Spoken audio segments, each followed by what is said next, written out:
Mikhalé Jones is a role model for musicians. When she's not in your speakers, you can see her on your screens, lending her face to brands and adverts. I remember how obsessive I used to be, and that part of me, or that version of me, I didn't exactly enjoy. That version of me felt heavy. That version of me felt like she was going through a lot. Yeah. I think that was the last show, and I remember being in pain for a very long time. Where the industry is concerned, your high is never for 12 months. You know what I mean? Your high can last for a good 6 to 8 months, and then it starts calming down, and it's in your calming down phase that it's easy to fall into what's actually going on. While signed to Def Jam Africa at the beginning of her career, she was dissuaded from publicly sharing her music because she was told she was too R&B. Now, with her independently released 2024 album, Too Many Promises, Mikhalé shows us that she's not just the right amount of R&B, but there's so much more to expect from her.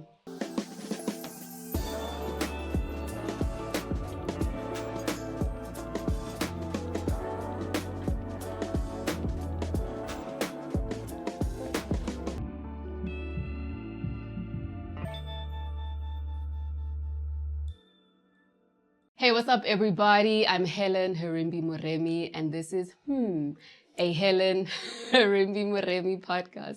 I love when people have that reaction. It's cute. And this is really the space for me to sit down with people that really intrigue me, people that make me go, but that's enough about me. I'm even butchering this line. What I wanted to say was, enough about me. Is you good though? Oh no, look at you! I like that. I am good. Mikhalé Jones, ladies and gentlemen. It is that is the correct way to pronounce your name, Yes, it right? is. Yes, Okay. A lot of people go Mikhalé Jones, Mikhalé Jones. Because of the accent. Fair right? enough, and I understand. To be fair, back in varsity, my lecturer always used to say, "Dude, you're gonna have to change your name. Like, if you really want to be a big star, you're gonna have to change your name because people can't pronounce it." Really? I'm keeping it. Yeah. You went to AFDA. I did go to AFDA. What did you study? I studied live performance and I majored in music. Oh, that's so cool. I don't know if they still do it now. Is AFDA still open? No, yes, my Oh, okay. Yes, it is. I know music is also still a thing, but I mean, there's been talks of music in the future might not exist anymore. I don't know. Oh. But yeah, at least I got to be part of that. Yeah, in a little capsule. Yeah. But you know, the line I was butchering, for those of you who don't know, is the intro to your 2024 album. Yes. It's called Is You Good? The song is called Is You Good? Is You Good? Right. And for me, I was just wondering, like, not obviously, but you had this album, the Summer nominated album. No, it's not. No, the one before. Oh, yes. So you had 2021, you put out this yes. Summer nominated album. And it's a lot of heartbreak. You've said this a bunch of times. Yeah. And then when we meet you again in 2024, the album is called Too Many Promises. And the first thing we hear from it is You Good?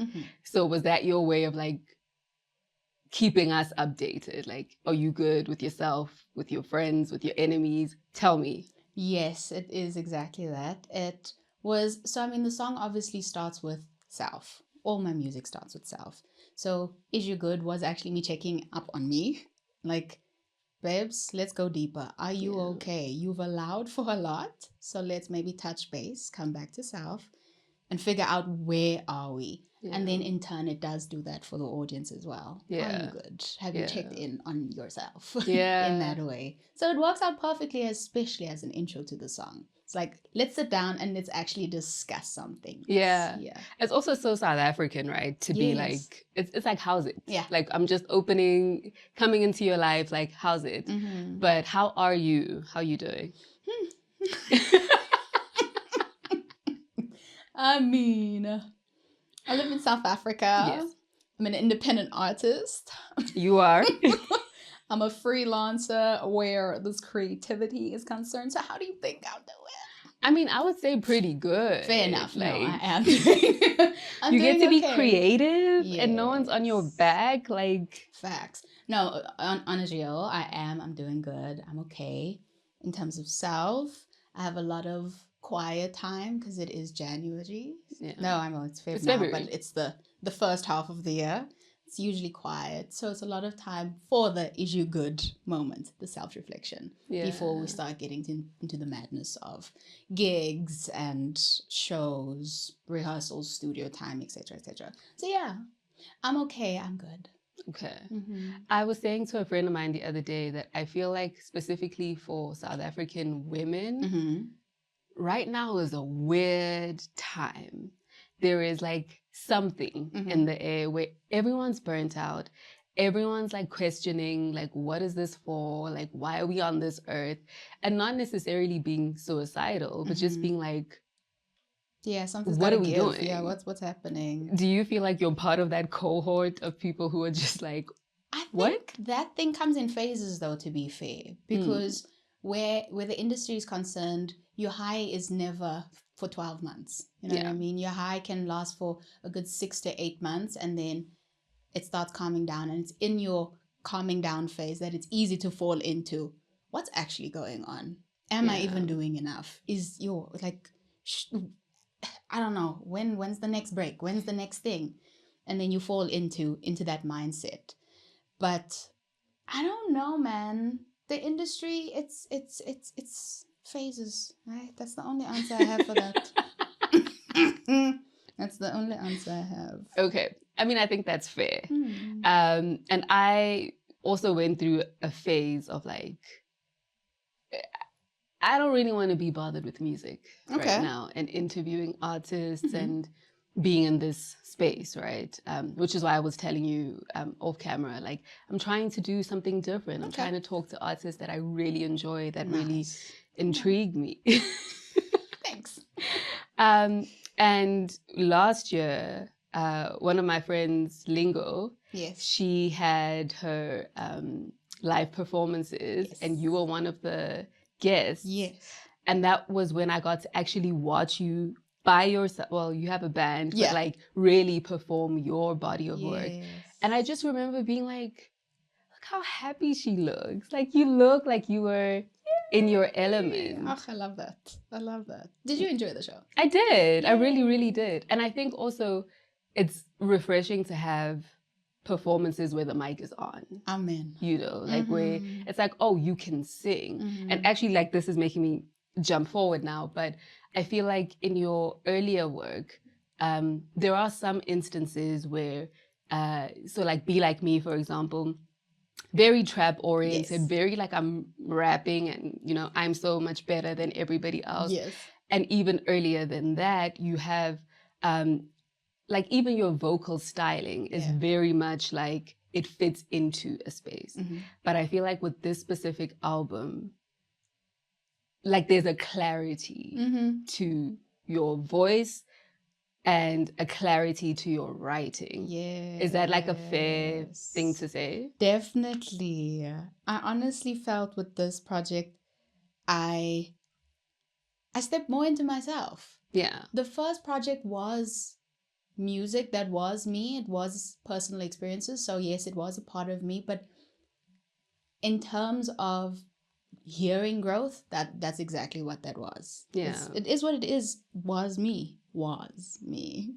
And you hear the transition into a different me in the album, and you hear it, like you saying, with the writing, with the vocal style I decided to try out this time as well. It's not even tried. This is where I'm at now vocally. This is what I want to do now vocally. And it makes sense because I do have artists coming up to me and saying, I think you found it. I'm like, okay, I think I did then. Thank you for that. So yeah, that's just me stepping into whoever I am now. Because that might change again with the next project. Who knows? But yeah, that definitely is a representation of who I am now as an artist, as a creative, and even as a human. Yeah. It also just feels like a reminder that the older you get, the more you come into your own. Yes. Because the previous stuff does feel like you fit into a genre. You fit into a space that's like, okay, I understand where music was at the time, but right now it feels like, I would even say, like, are you engineering your voice differently? Yes, I am. I'm working with somebody also who knows what works for my vocal, because I remember with the first project, when it was mixed, I had an engineer come to me and said, your voice is amazing, but whoever is mixing and engineering your vocals is not doing it the way they should. Yeah. And for some reason, my path was redirected, found a human being, Amo Moses, who was like, I know what to do. Did it, and I love how my vocals sound now. Yeah. He's mine forever. Yeah. He doesn't know it.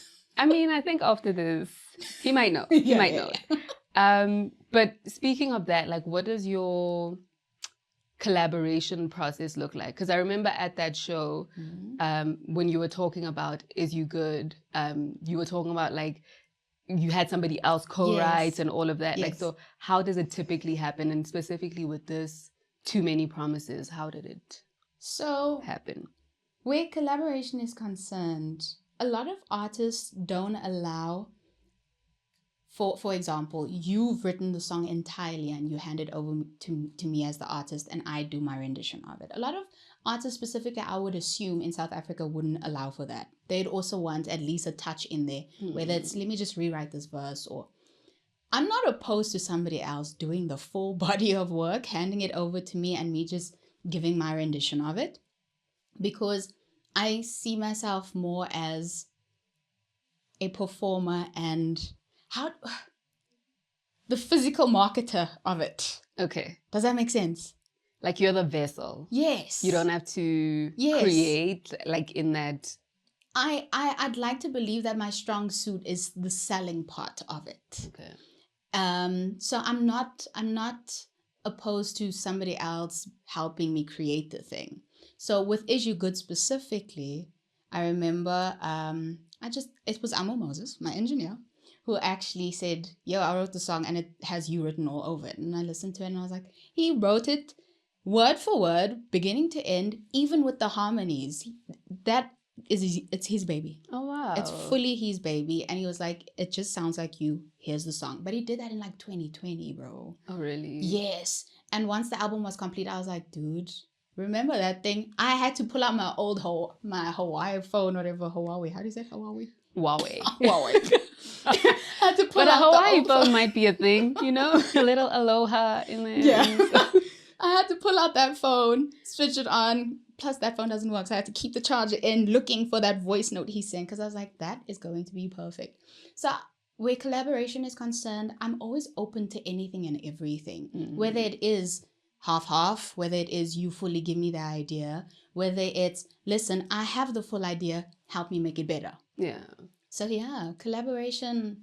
And sometimes, honestly, with this album even, I remember just putting on my WhatsApp status, like, guys, anyone who wants to jump in a writing session, pull up to studio. And I had about 2 people only pull through. Oh, really? Which was perfect. Because those people ended up being the people who stayed through song number 1 all the way to song number 10.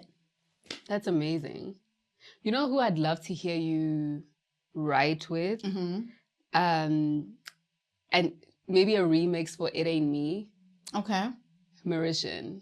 Okay. To write with or to sing with? To write and sing with, because her pen is crazy. Okay. Like she's... I mean, that's doable, babes. She was in Jamali, if you don't know. But she's so, so dope. And I feel like she doesn't get her flowers enough. No, I love her. And especially when it comes to trying to present R&B in South Africa.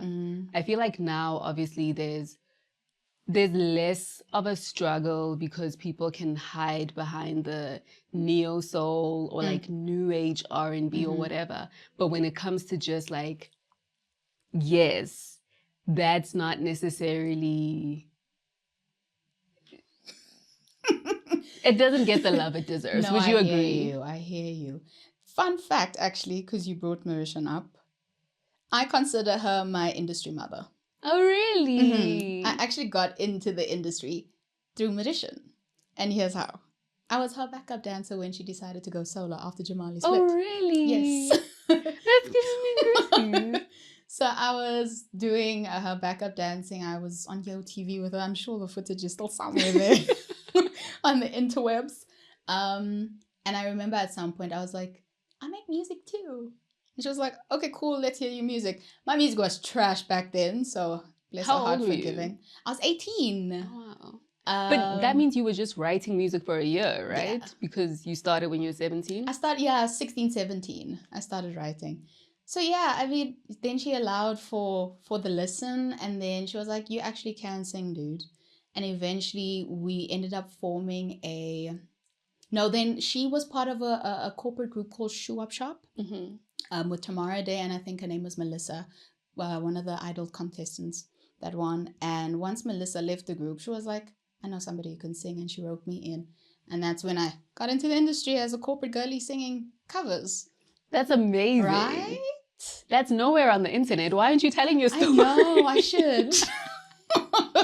So what kind of gigs would you do in this corporate setting? So at first we were called Shoe Up Shop. So we were the girls with the pin straight wigs with the bobs and like the A-line skirts. Very pin-up-ish. Yeah. And we do like your, who sings At Last?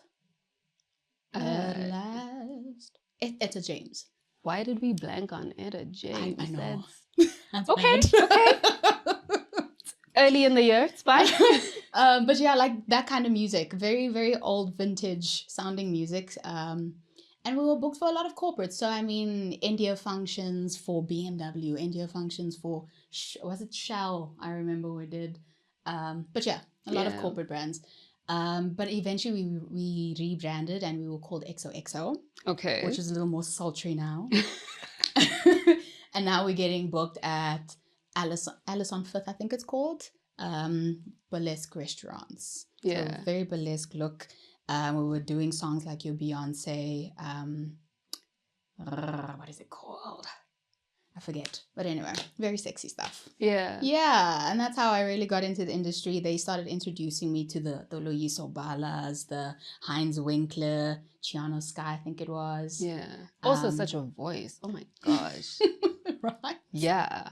Yeah. So that's why I call it my industry mom. Yeah. That's so awesome. Yeah. What did that period teach you about your own voice, literally and figuratively, in the industry? I don't know. You don't know? I don't know. Did you feel like you had a voice? Yes, definitely. I do remember struggling though. If I think back properly, I do remember struggling specifically on my vocal tone. Because I remember after I was always told I focus too much on tone. So I'm a perfectionist. Like it has to sound right, and I don't allow for sounding imperfect. Which ended up working to my disadvantage because I started singing in the wrong placement, which ended up actually hurting my vocals a little bit. Yeah. And I remember my last show with XOXO was Mnet's Christmas and Friends at some theatre in Pretoria, I think it was. And I think that was the last show, and I remember being in pain for a very long time. So that's the only thing I can think of in terms of my voice in that period, was I wasn't using it right. And I ended up hurting myself. And I'm still on that journey of discovering how to do it better. Yeah. Well, at least you have the raw material. Fair enough. Fair enough. There's some people out here who are singing and shouldn't, but at least you are singing and should. And then, like, I guess for some people who may not know, you then did get signed, right? So were you independent, then got signed, and then got independent? Or I was... technically not independent. I was considered a vocalist. And that just meant I do sessions for artists and I do covers at gigs. Never my own music, because I didn't have my own music. Yeah. And then I remember turning 23 and then saying, you know, I don't think this music thing is going to work out for me. But before I sign out, I want to at least put an EP out. Yeah. And I did exactly that. Got into the studio, put an EP together, put it out, and then... What was the EP? It was called It Is What It Is. Oh, okay. It was called It Is What It Is, and it was, I think, 6 to 7 tracks only. So your EP was SAMA nominated? Yeah. Like the one that you were like, I'm going to leave, but before I do, let me try one more time. That's crazy. Right? That's why I say, like, that is a highlight of my career, because that was the album I said, I'm just doing this to say I did it. Yeah. And I'm out. But it being SAMA nominated, it's like, you can't walk away now, dude. And you were nominated for Best R&B, right? Yes. And the reason I keep bringing up the R&B thing is it feels to me like something that has been hard won for you to label yourself an R&B artist. And even on this new album, on Too Many Promises, the album cover has the words to R&B, right? As comfortable as you are, to the extent that you are comfortable, tell me what's behind that. I mean, I have been open about this before on different podcasts. And basically what that was I was signed to a label, a major label, and I was signed as an R&B artist. It is what it is, got me signed. And if you've heard the project, it is R&B. Yeah. Touch of neo soul, but basis R&B. And I remember going back into studio to create a second project and presenting it to the label. And I was like, guys, here's the second project. Because I think I needed to give 5 projects before I was out of my contract. So I was like, here's my second project. And I remember sitting in that boardroom with guys from the international team, and they turned around and they said, it's too R&B for us. That's wild. Am I not signed as an R&B artist? So yeah, that stuck with me. And I mean, it's still stuck with me to this day, because I'm like, how did we get to that point where you guys are stopping me from releasing music because it's too R&B, considering the fact that I am an R&B artist? Yeah. So yeah, I had to put that on the album, because part of the album also felt like it's me taking my power back. It's me as an independent artist doing this the way I was going to do in the first place. But I mean, I was blinded by the lights. Who doesn't want to get signed to Def Jam, Universal? Yeah. So yeah, me taking my power back and putting it on the album also was like, I'm still gonna be R&B, bro. And here it is as an independent artist. Hope you like it. And it always comes back to it is what it is. Yes, like, it is what it is.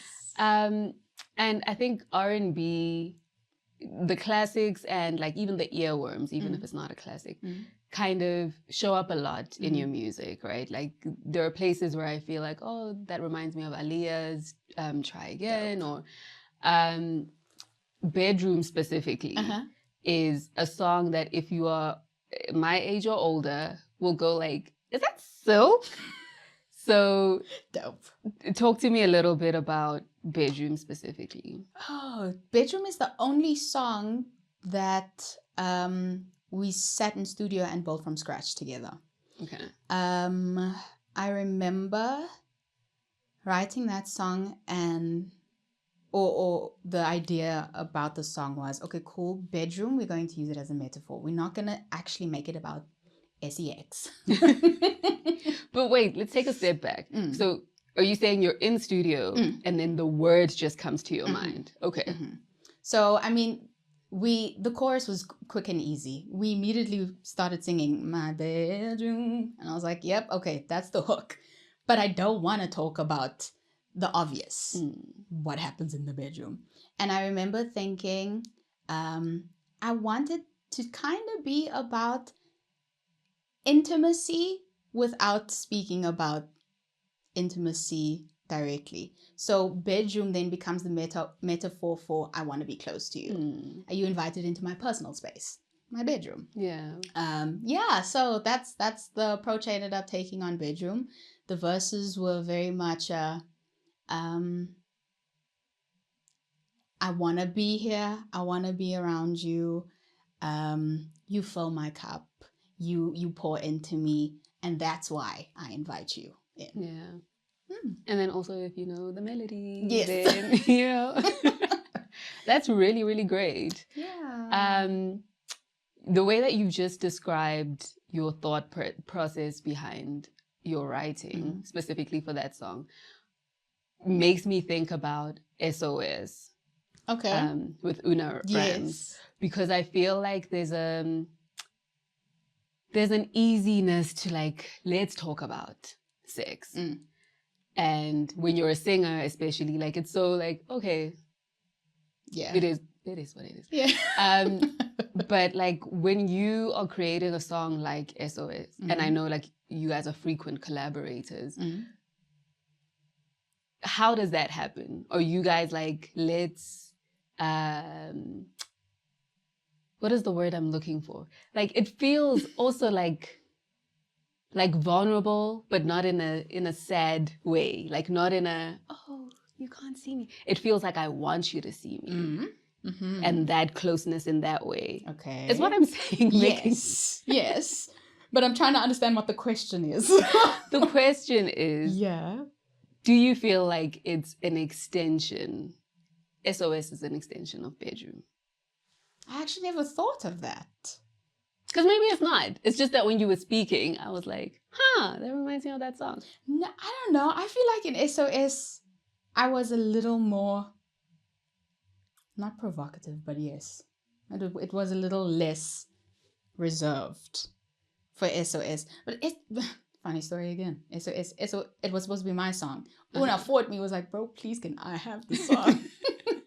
It was for months. Also because the label at the time didn't want me to drop the song as mine. Wow. Anyway. So I was like, you know what? Take it. It's fine. I can at least release features. So take it. But I could see why you'd think that.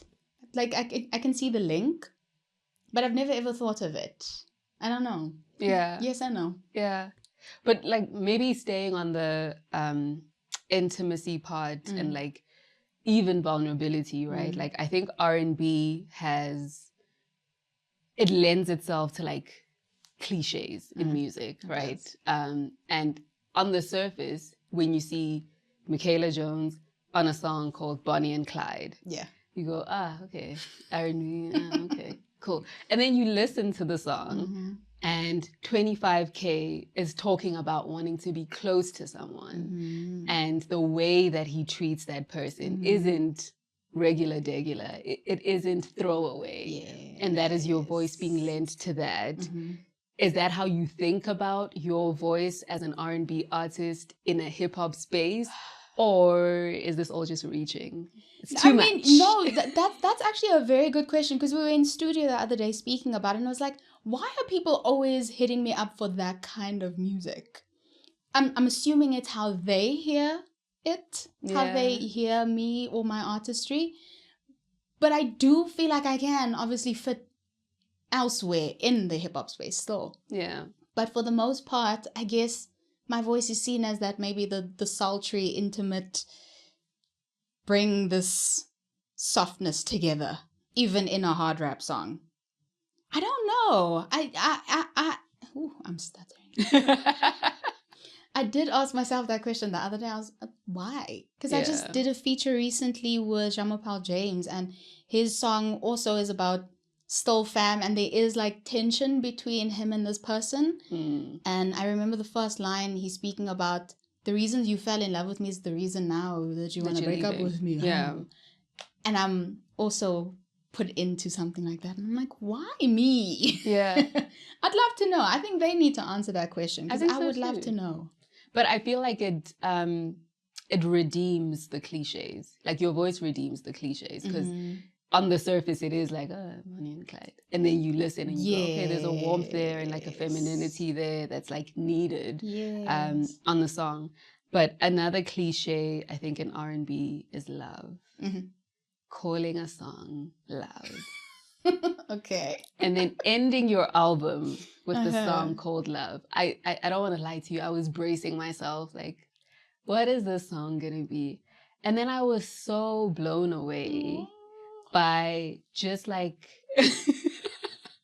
how you use your voice. Because I think for the most part on this album, it's easy for you to belt. Like you're a singer, but there's an inward, like even introspective. I don't know if sound can be introspective as a sound and not as a lyric, but like it feels very introspective. It feels very much like when you say, you know, like your love is around the corner, basically. Like what's for you is for you. Like it feels very, very, we are in your intimate space. Is that like, I love that, kind of what you were thinking about? Yes. And I want to paint the picture for you as well with how the song was created. Because reflects exactly what you just said.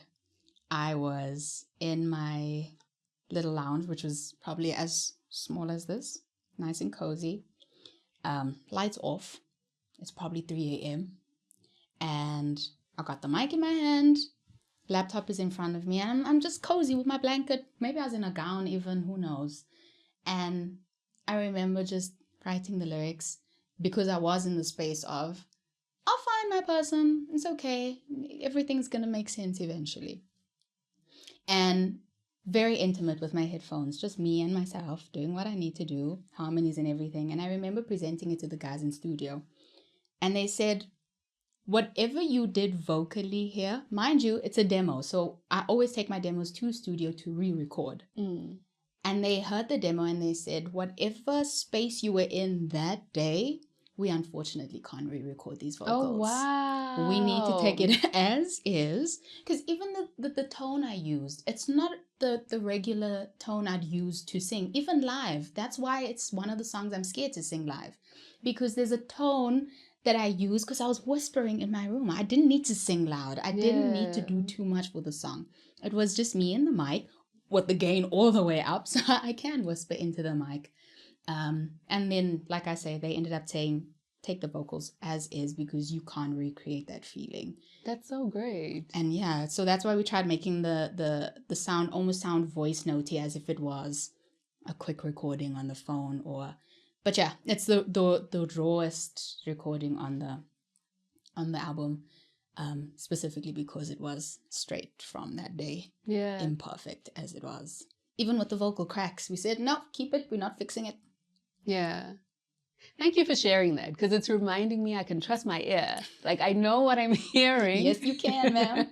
Yes, you can. And it's interesting to me that there are songs that you're afraid to perform, but I guess it speaks to your recovering perfectionist tendency. Will I ever? Yes, you can do anything. Like, I trust you. But you also open that song with like this idea of it's been a long time since you thought about this person and you like that. Yes. I love that so much. Do you remember when you started feeling that way? And I'm assuming that this is a real life experience that you're writing from, that you're drawing from. Yes. Do you remember when you started to notice that actually I haven't thought about that person? Yes. I mean, it hits you exactly just the way you said it. It was it's a random moment where it's like, oh, when last did I think about you? Because obviously you think about that person then, and then it's like, oh, when last were you here in my head? And I actually do like this because I remember how obsessive I used to be. And that part of me, or that version of me, I didn't exactly enjoy. Yeah. That version of me felt heavy. That version of me felt like she was going through a lot. Yeah. And to be this new version of me where I don't obsess over you and I am not worried about what you're doing and I'm more present with myself. Love it, yeah. Yeah. So and yeah. It definitely lends itself to like self-love as well, because even though in the song there is a concept of excuse me, that somebody is coming in your life. It's not like you're pressed for them. Yes. Yeah. It's very much I'm at peace with where I'm at because I know what's mine is mine. Yeah. Regardless. Yeah. You also put some scripture in there about yes, love is patient, love is kind. Oh, I it's do. biblical. It's from the good book. It is. And I'm wondering about your spiritual practice, especially being in the music industry, where I think for some people it's designed to break them. It's very rare that you hear of stories where it's like, I had this dream of singing and then, everything was rosy. And for you having been in a place where you wanted to sing R&B and you want to do things your way and haven't necessarily always had that, and now you do. What is your spiritual practice? I'm still figuring that one out. Okay. So I definitely am a big believer of there's a higher power, whether you call that God, the universe, Allah, whatever he is or she is to you. I grew up as a Christian, fully Christian. I am now figuring out if I'm still a Christian. I mean, I still practice Christianity because I read my Bible, I pray, I go to church. But when my creativity is concerned, I'm also a big believer on energies, frequencies, pent up energy in myself as well. There's days where I'm like, my body's asking for movement. So also listening to self. What is my body telling me? That's spiritual to me. The creating of music as well. I am being asked to put something to paper today. Yeah. So I'm going to do it even though my conscious brain is saying I'm scared because I haven't written in a long time. Maybe I've lost the skill. I'm like, but there's a pull. So just go and try it. Yeah. Those things are still spiritual to me. So that's why I say I'm still figuring out what to label it if I were to tell somebody what that is. But yeah, to make it, I guess, easy for human beings to understand, I am Christian. But I know that what the church teaches you, there's more to it also. Yeah. Yes. Yeah. And I think maybe that's the point of like you being in the Bible for yourself. Like then, you know, the body is important, Yes. but it's not your only source of connecting with your creator. I'm reading this book about like your thoughts and how to change your thoughts and how like God designed the brain, God designed the body, all of this, and just the choices you can make around. For example, it's been a while since you thought about this person. Like you can make that choice. Like I think that's so cool. Love also lends itself to officially missing you, right? And you performed it, right? I don't know how that happened. Yeah, yes. What do you mean you don't know how that happened? Truth is, I'm so scared to even speak about this song. I found a YouTube beat. And it sounded very much like the chords from Officially Missing You. Yeah. But it sounds like scary similar. I mean, I feel like any human being who hears my song will immediately think it might be Officially Missing You until you hear my voice and it's like, oh, it's not that song. Yeah. And that scares me a little bit because I think it is a free sample. I'd like to believe. Is this the part of the podcast that we cut out? Yeah, you might have to. You might have to. But yeah. Like you said though, it's not the only song on the album that lends itself to an R&B classic that is familiar to you. But yeah, when we were practicing it as the band together, I wanted to go straight into that. The first couple of chords immediately screamed to me, Officially Missing You. So that's why when I perform it, it's like a goodbye, everyone. Thank you for coming to my show. And now I'm officially missing you. Please come back. Tamia is such a voice. Oh, yes. So I wouldn't attempt Tamia if I didn't have the pipes to back it up. So you do a great job with that. Thank you. I think you also do a great job of being on my screen. There's a game I play on my phone. And every time I lose, it goes to ads. Okay. And when it goes to ads, here you are eating a burger. Or oh my goodness. I love it. So yes. I think, I mean, obviously, you know, we spoke about the raw materials that you have. Like you're obviously very talented, beautiful girl. Is modeling and like being in ads and stuff a way for you to pay for your music? Or is it like, I'm just a creative person? It's a full ecosystem. They all feed into each other one way or another. My music sometimes lends itself to my ad work in terms of, oh, you're a great performer on stage. We want you for our ad. Yeah. Sometimes the ads, actually, I do have seasons where the ads come in hot and heavy and I'm like, at least it is able to fund then the music because we know ads pay nice. Yeah. So yes, that also, but also as a social media influencer as well, then being a model and having this music personality feeds into, oh, you cool on social media. Here's the brand. Sell it for us on your socials. Yeah. So it's a full ecosystem for me. Yeah, that's dope. And I guess it's also a way for the people you're stalking to stalk you. Yeah.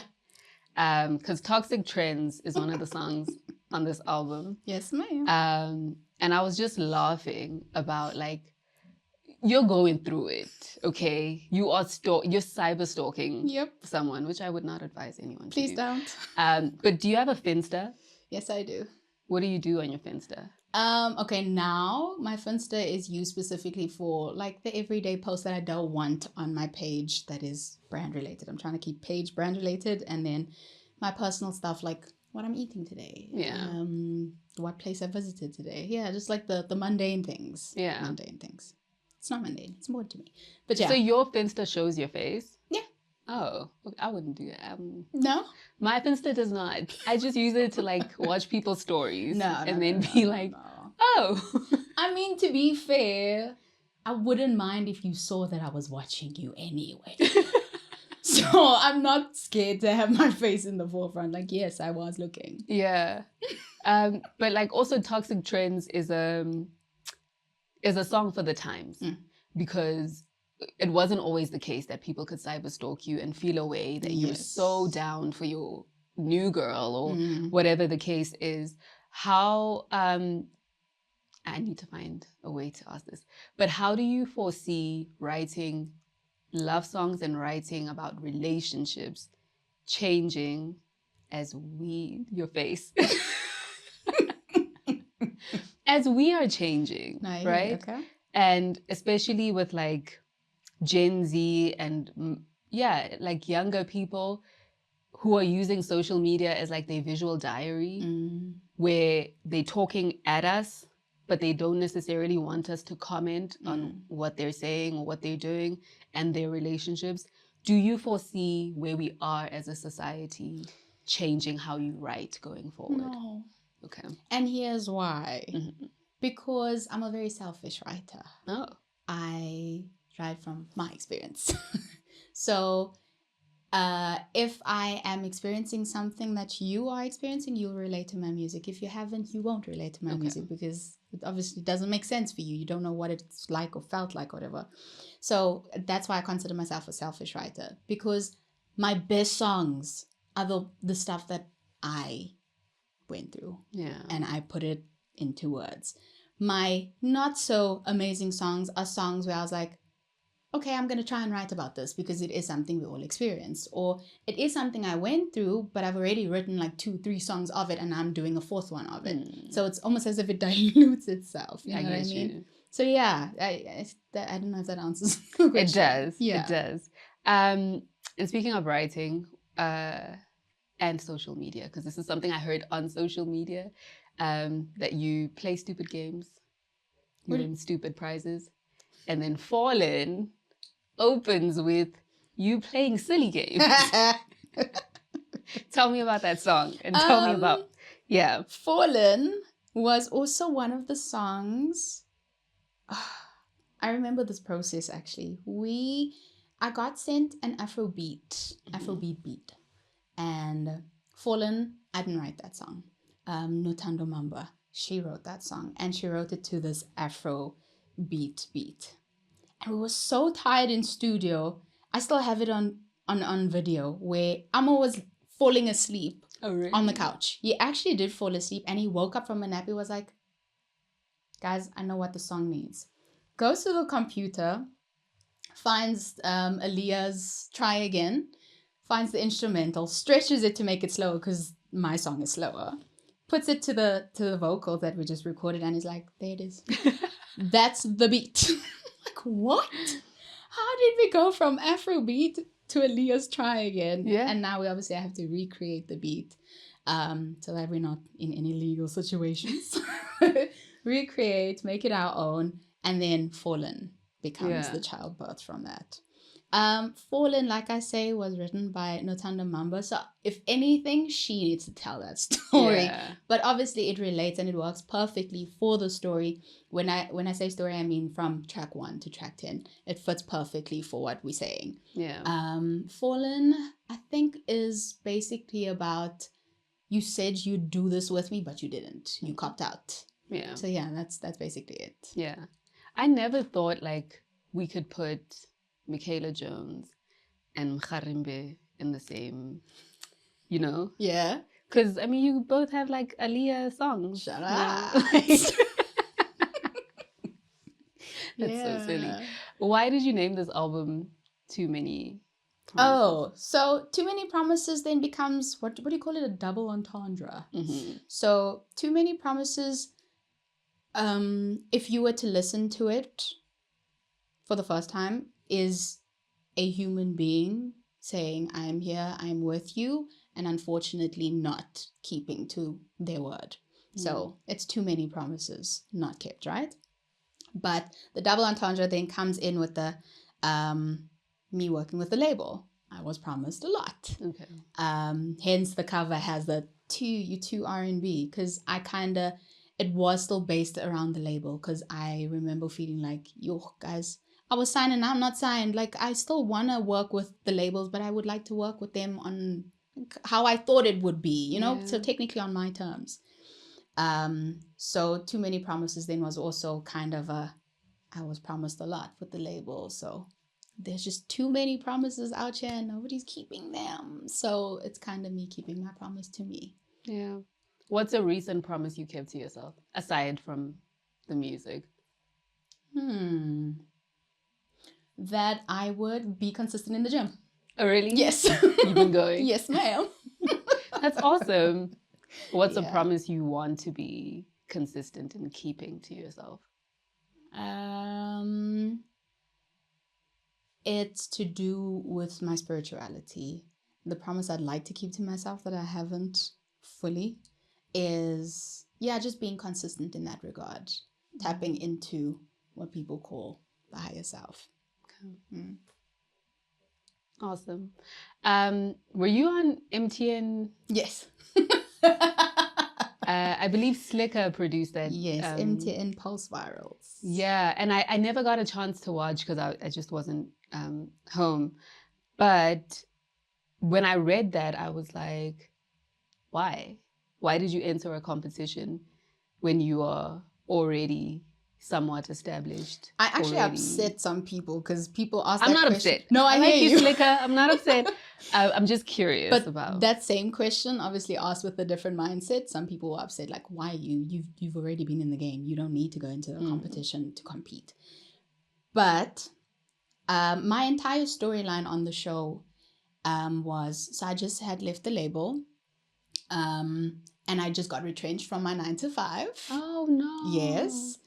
And I also just lost my grandfather. All 3 in 1 month. Oh my gosh. So I was going through a lot and I felt like I had nothing.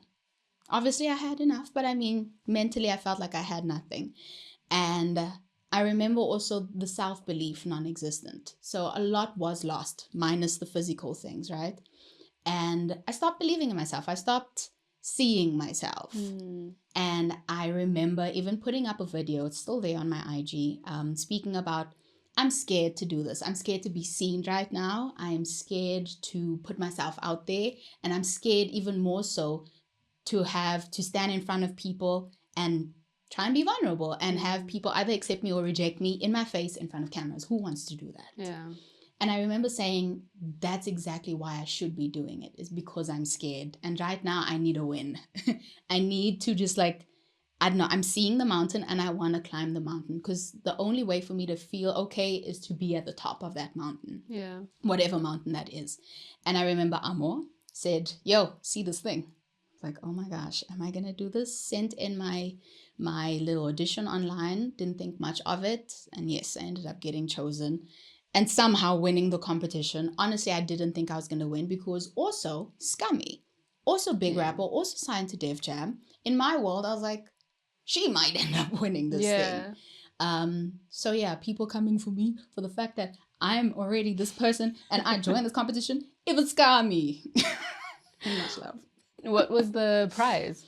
The prize was technically 200,000, but split in the middle. So 100,000 in cash, 50,000 rand for marketing, and 50,000 rand towards a music video of your choice of one of your own songs.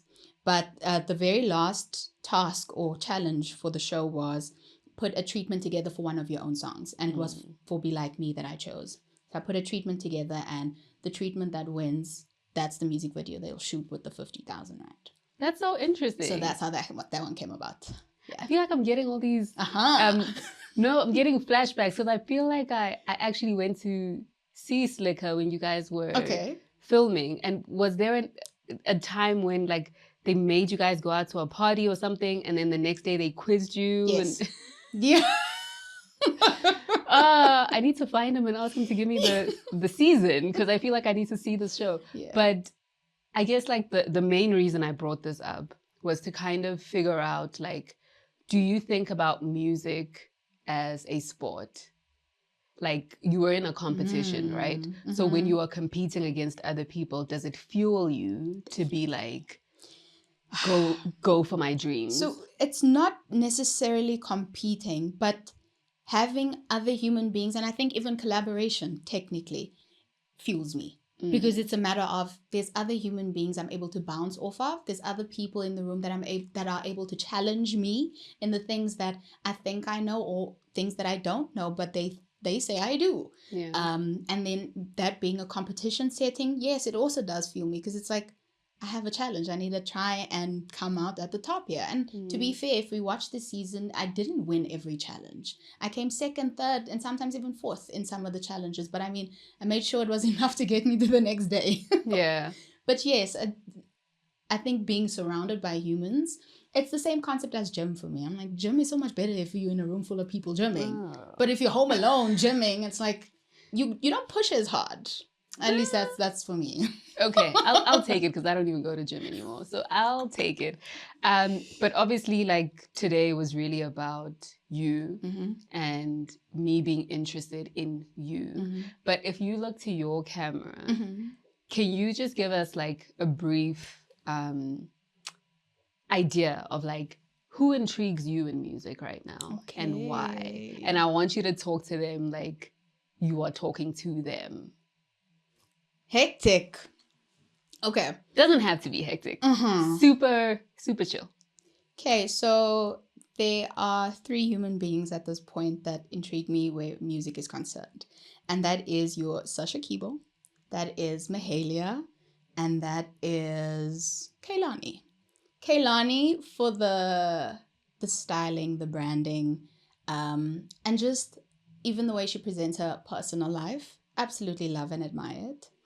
Mikhalé for her writing because what? It's almost in a rap style, but it's not rap. It's very melodic, but she tells stories, and that's something I'm big on. I want my music to still tell stories. And then you have Sasha Kibo, who has this her to her. I don't even know what to call it. There's just like it's almost like a masculine energy as well that comes with it that I absolutely love. And it's also very covered in soul. Love. Okay, that's awesome. I'm going to ask you to do it again. Mikhalé has a song with Burna Boy that I love so much. She's an excellent writer. Kaylani, very popular, American, cool. I don't know who the last person is. Sasha Kibo! I don't know. She even got a co-sign by Beyonce. Yes. She's a redhead. Yes. Also British. Yes. Okay, then I know who she is. Okay. Do. But because this is a South African podcast, I just assumed you would be interested and intrigued by a South African artist. So it doesn't have to be 3, just 1.